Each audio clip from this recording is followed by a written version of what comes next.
በዚህ ሰዓት በየክፍሉ ውስጥ በጸጥታ እየተካሄደ ያለ አንድ የተደበቀ ትግል አለ። ምናልባት ላናስተውለው እንችላለን፣ ግን የልጆቻችንን የዕለት ተዕለት ሕይወት እና ትምህርት በእጅጉ እየፈተነ ያለ ጉዳይ ነው። ዛሬ በዚህ ማብራሪያችን ይህ የተደበቀ ችግር ምን እንደሆነ፣ ከየት እንደመጣ እና እንዴት መፍትሄ ልንሰጠው እንደምንችል ከተሰበሰቡት መረጃዎች ተነስተን አብረን እንመለከታለን። እስቲ ያስቡት፣ ልጆች በክፍል ውስጥ ትምህርትን ለመከታተል ሲቸገሩ ወይም ቦርድ ላይ ያለውን ጽሑፍ ለመቅዳት ወደ ኋላ ሲሉ ምን እናስባለን? አብዛኛውን ጊዜ የባህሪ ችግር ወይም የትምህርት አቀባበል ድክመት ይመስለናል አይደል? ነገር ግን መረጃው እንደሚያሳየው ዋናው ችግር ከእይታ ጋር የተያያዘ ሊሆን ይችላል። ልጆቹ በቀላሉ የክፍል ውስጥ ሰሌዳን ማየት አቅታቸው የተቸገሩ ነው ያሉት። ይህ ጉዳይ በሕክምናው ቋንቋ ማዮፒያ ወይም የቅርብ እይታ ችግር በመባል ይታወቃል። ማዮፒያ ማለት በቀላሉ የአይን ቅርጽ መዛባት ሲሆን የቅርብ ዕቃዎችን ለምሳሌ እንደ መጽሐፍ ወይም ስልክ በግልጽ ማየት ሲቻል፣ የሩቅ ዕቃዎችን ግን ብዙ ብለው እንዲታዩ የሚያደርግ ሁኔታ ነው። በየዓመቱ በግንቦት ወር የማዮፒያ ግንዛቤ ሳምንት የሚከበረውም በተለይ በሕፃናትና ወጣቶች ላይ እንደ ሰደድ እሳት የተስፋፋ የመጣውን ይህንኑ ችግር በጋራ ለመከላከል ነው። ይህንን ልዩነት መረዳት በጣም ወሳኝ ነው። ማዮፒያ ያለበት ልጅ መጽሐፍን ሲያነብ ወይም ስልክ ሲጠቀም እይታው ፍጹም ግልጽና ጥርት ያለ ነው። ነገር ግን ቀና ብሎ የክፍል ሰሌዳን ሲመለከት ወይም መንገድ ላይ ያሉ የትራፊክ ምልክቶችን ሲያይ ነገሮች ሁሉ ወደማይታይ ብዥታ ይቀየራሉ። አስቡት፣ ይህ በልጆች ዕለት ተዕለት ሕይወት ላይ ምን ያህል የከፋ ብስጭት እና ተስፋ መቆረጥ ሊፈጥር እንደሚችል። ታዲያ አንድ ትልቅ ጥያቄ ይነሳል። ይህ የቅርብ እይታ ችግር ወይም ማዮፒያ እንዲህ በከፍተኛ ፍጥነት በሕፃናት ላይ ለምን እየጨመረ መጣ? ይህንን ምስጢር ለመፍታት የመረጃው ዋና አካል የሆኑትን መሰረታዊ መንስኤዎች መመልከት ይኖርብናል። መረጃው በግልጽ እንደሚያሳየው የማዮፒያ መንስኤዎች በሁለት ዋና ዋና ክፍሎች ይከፈላሉ። አንደኛው የዘረመል ተጽዕኖ ነው። ወላጆች የቅርብ እይታ ችግር ካለባቸው ልጆችም በዚህ ችግር የመያዝላቸው ከፍተኛ ነው። ሁለተኛው እና እጅግ በጣም ወሳኙ ነጥብ ግን የአኗኗር ዘይቤያችን ነው።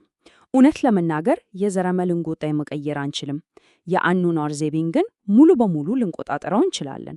አሁን ላለው የችግሩ መባባስም ትልቁን ድርሻ ይወስዶ ያለው ይኸው የአኗኗር ዘይቤ ነው። ዘመናዊው የአኗኗር ዘይቤያችን ለዓይናችን ጤና ትልቅ ፈተና ሆኗል። ዛሬ ላይ ሕፃናት ብዙ ጊዜያቸውን በስልክ፣ በታብሌት ወይም በቪዲዮ ጨዋታ ላይ ለረጅም ሰዓት ተደፍተው ያሳልፋሉ። ከዚህ ጋር ተያይዞ ደግሞ ከቤት ውጭ በማውጣት ሊያገኙት የሚገባውን የተፈጥሮ የፀሐይ ብርሃን እያጡ ነው። ይህ የቤት ውስጥ ረጅም ቆይታ እና ለስክሪን ያለማቋረጥ መጋለጥ በዓይን ጤና ላይ ቀጥተኛ ጉዳት እያደረሰ ይገኛል። እዚህ ላይ የሚገርመው የሕክምና እውነታ ምንድን ነው መሰላችሁ? ሕፃናት ከቤት ውጪ በመጫወት የተፈጥሮ ብርሃን ሳያገኙ ሲቀሩ የዓይን ኳሳቸው ከመጠን በላይ እንዲረዝም ያደርገዋል። አዎ፣ ልክ ሰማችሁኝ። ይህ የዓይን ኳስ መርዘም ደግሞ የዓይንን የተፈጥሮ ቅርጽ በማዛባት ምስሎች በትክክለኛው ቦታ ላይ እንዳያርፉ ያደርጋል። የሩቅ እይታ ብዥ እንዲል የሚያደርገው ዋናው የፊዚካል ለውጥም ይኸው ነው። አሁን ደግሞ ወደ ቀጣዩ ርዕሳችን ስናልፍ የማስጠንቀቂያ ምልክቶችን ማወቅ እና በቤት ውስጥ መታየት ያለባቸውን ነገሮች እንመለከታለን። እነዚህ ምልክቶች ልክ እንደ አደጋ ጠቋሚ ቀይ መብራት ሊታዩ ይገባል። ልጆች ትምህርት ቤት ቦርድ ላይ ያለውን ነገር ለማየት ብለው ዓይናቸውን ካጠቡበው ወይም መጽሐፍንና ስልክን በጣም ወደ ዓይናቸው ካቀረቡ ትልቅ ጥንቃቄ ያስፈልጋል። ሌላው ደግሞ ተደጋጋሚ የሆነ ራስ መታት፣ ማማረር ዋነኛ የማስጠንቀቂያ ምልክት ነው። በክፍሉ ውስጥ ትምህርትን ለመከታተል መቸገርም የዚሁ ችግር ውጤት ሊሆን ይችላል። እንግዲህ እነዚህ በቀላሉ ችላ ሊባሉ የማይገባቸው ጠቋሚዎች ናቸው። ስለዚህ እጅግ በጣም ወሳኙ ነጥብ ይህ ነው። እነዚህን ምልክቶች አይቶ ዝም ማለት ፈጽሞ አይገባ። መረጃው በግልጽ እንደሚያስጠነቅቀው ማዮፒያ በአግባቡ ካልታከመ እና ችላ ከተባለ ለወደፊት እጅግ ከባድ ለሆኑ የዓይን ችግሮች ይዳርገዋል። አስቡት፣ እንደ የዓይን ነርቭ መላቀቅ፣ አደገኛ የዓይን ግፍት ወይም ግላኮማ ላሉ ዘላቂ የእይታ ማጣት አደጋዎች ሊያጋልጥ ይችላል። ጊዜ ሳይሰጡ መፍትሄ መፈለግ ወሳኝ ነው። ታዲያ መፍትሄው ምንድን ነው?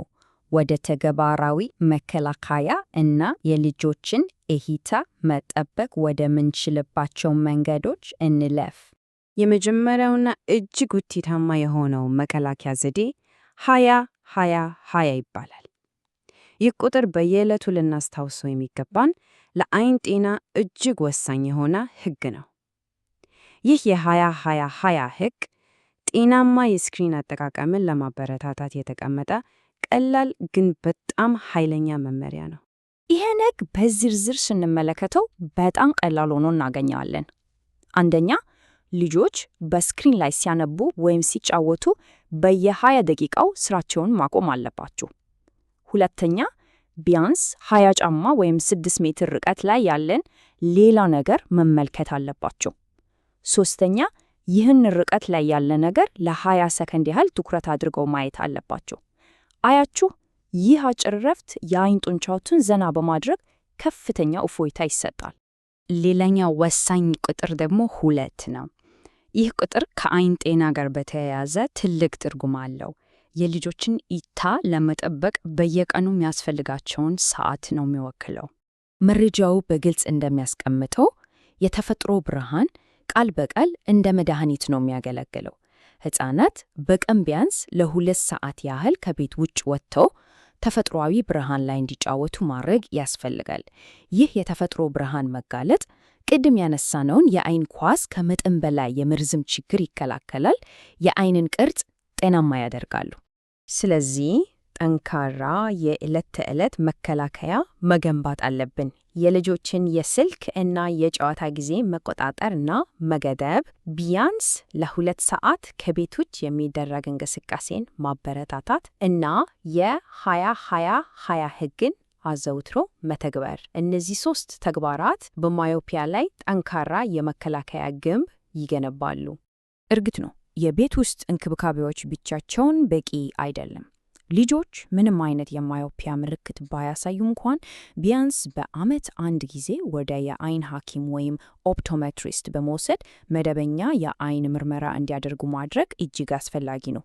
የተደበቁና ገና ያልወጡ ችግሮች በጊዜ ለማወቅ የባለሙያ ምርመራ ወሳኝ ነው። የጉዳዩን አሳሳቢነትና ጥልቀት ከምንጩ ባገኘነው በዚህ ኃይለኛ ጥቅስ ማጠቃለል እንችላለን። የልጆቻችን እይታ የወደፊት ብርሃናቸው ነው ይላል የብርሃን ኦፕቶሜትሪ ጥቅስ። በእርግጥም እይታ የህይወት ብርሃን ነው። ለወደፊት ስኬታቸው፣ ትምህርታቸው እና አጠቃላይ ህይወታቸው ጤናማ እይታ መሰረት ነው። በመጨረሻም ሁላችንም ቆም ብለን ይህንን ጥያቄ እንድናስብበት እንፈልጋለን።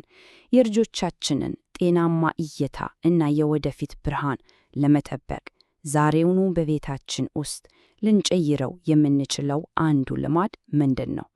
የስክሪን ሰዓትን መቀነስ ሲሆን ወይስ የውጭ ጨዋታን ማበረታታት? መረጃው አቅጣጫውን በግልጽ አሳይቶናል። ተግባሩ ግን ከሁላችንም ይጠበቃል። እንግዲህ ለዛሬ ያዘጋጀነውን ማብራሪያ በዚህ ያጠናቀቀናል። የልጆቻችንን እይታ እንጠብቅ።